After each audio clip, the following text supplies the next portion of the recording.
राधे राधे। मेरे प्यारे भाइयों बहनों माताओं व बंधुओं, संस्कार की बातें चैनल में आपका स्वागत है।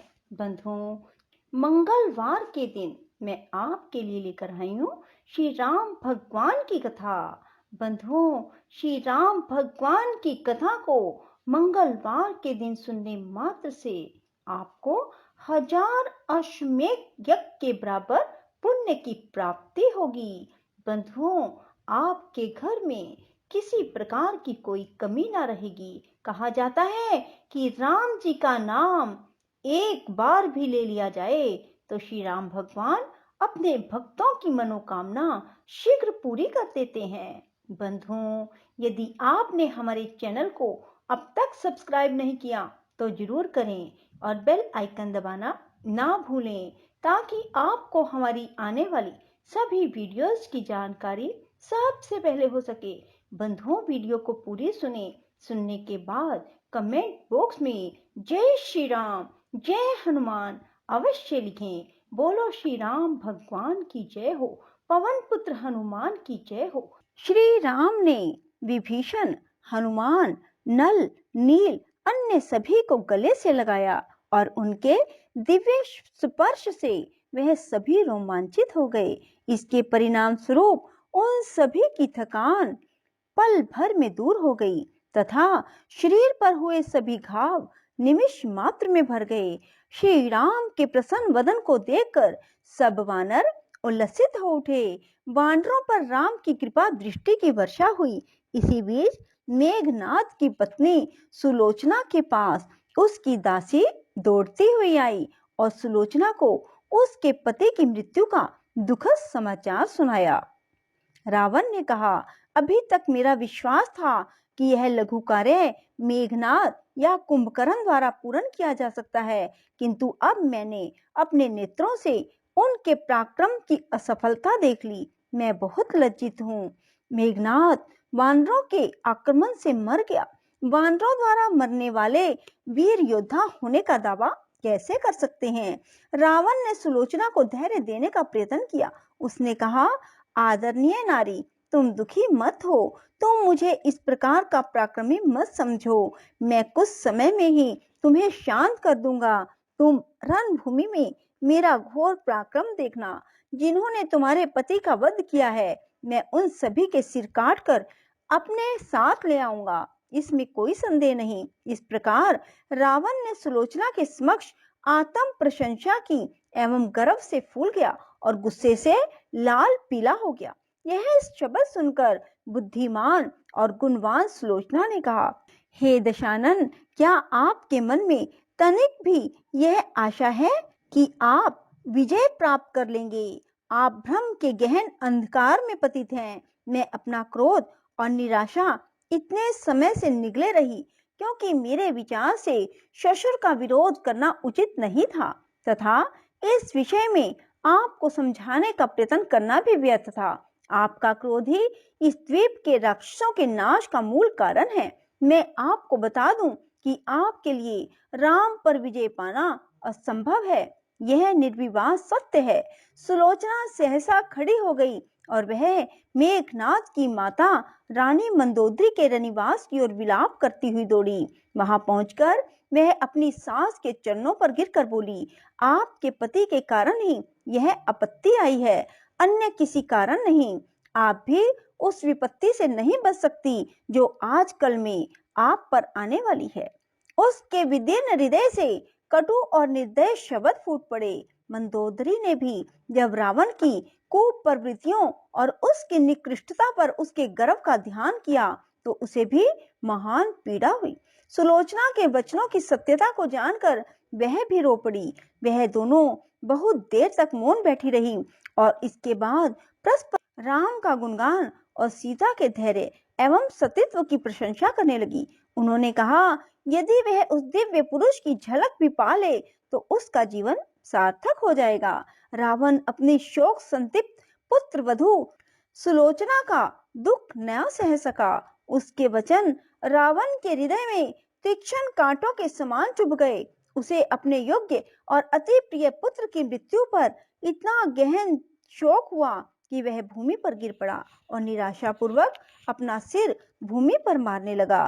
फिर वह खड़ा हो गया और उसने अपने प्रिय मंदिर में शिव की प्रतिमा के समक्ष अपनी संपूर्ण वेदना अर्पित कर दी।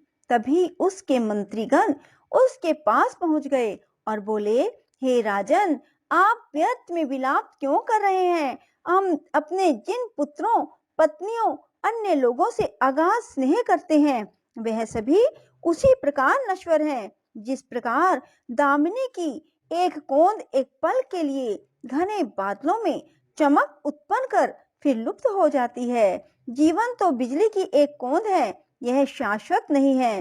पूर्णतः यह जानते हुए भी अज्ञान में डूबना, उनकी मृत्यु पर विलाप करना आपके लिए उचित नहीं है। यह भावी योजना बनाने का समय है।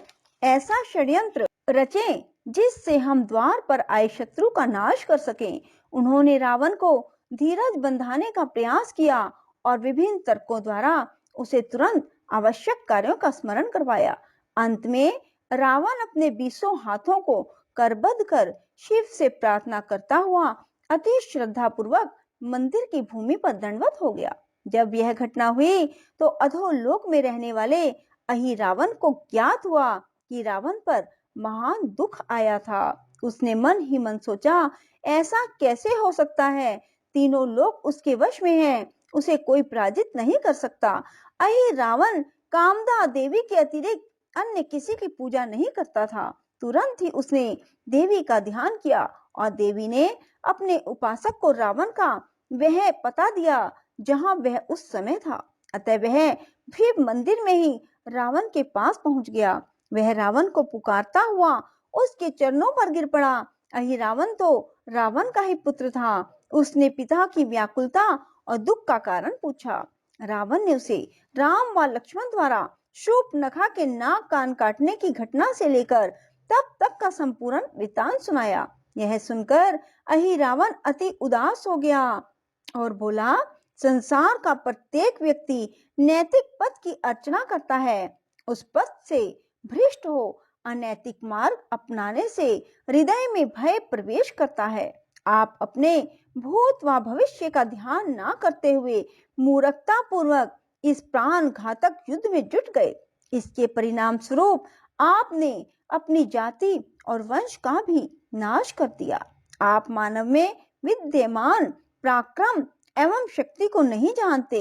आपने महानतम मानव को लघुतम एवं निम्नतम गिना है और निम्नतम गिना। अब मैं आपको एक बात बतलाना चाहता हूँ। मैं राम और लक्ष्मण को पकड़कर अधोलोक में ले जाऊंगा और कामदा देवी के प्रति उनकी बलि चढ़ा दूंगा।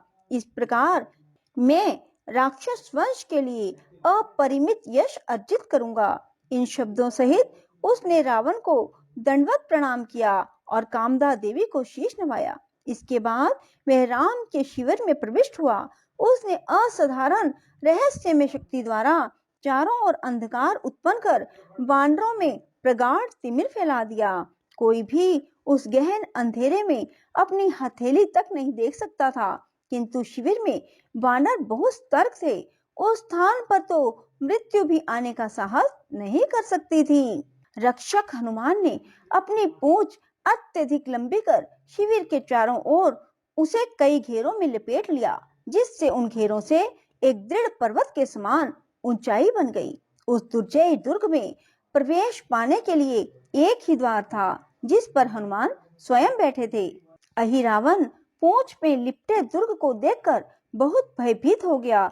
वह इस सुरक्षा प्रबंध को देखकर कोई चाल नहीं चल सका। इसके बाद उसे एक युक्ति सूझी। उसने विभीषण का रूप धारण कर लिया और द्वारपाल हनुमान से बोला, मित्र, मुझे राम के पास जाना है। मैं उन्हीं की स्वीकृति से संध्या वंदना करने शिविर के बाहर गया था। मैंने वह अभी अभी समाप्त किया है। यदि मैं अविलंब भीतर नहीं जाऊंगा तो मुझे राम के आदेश का उल्लंघन करने का पाप लगेगा। अतः मुझे शिविर में जाने दो। हनुमान ने उसके वचन सुनकर उसके रूप को देखकर उसे विभीषण ही समझा। उन्होंने उसे शिविर में जाने दिया। उसने देखा कि नल, नील और सुग्रीव दोपहर के भीषण संग्राम से थके हुए होने के कारण गहन निद्रा में सो रहे थे। राम भी अपने भाई लक्ष्मण का हाथ अपने हाथ में थामे सो रहे थे। राम विभीषण के उस मिथ्य रूप से अनभिज्ञ नहीं थे। मानव रूप में अवतार लेने का उद्देश्य था पृथ्वी पर संपूर्ण राक्षस जाति का नाश करना।